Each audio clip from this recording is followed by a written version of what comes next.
Hello everyone, today I'll show you how to change the display index in MENACE.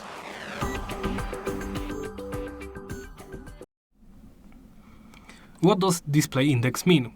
It simply changes the display monitor. If you have more than one monitor connected, you will be able to change the display monitor with this setting. First, of course, open the settings menu and go to display.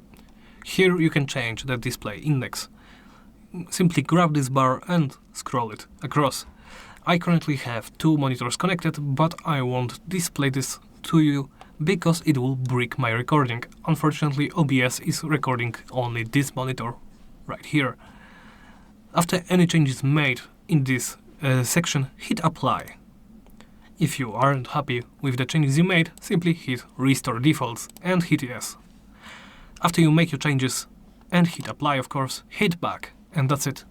Thank you for watching, and please remember to like, comment and subscribe.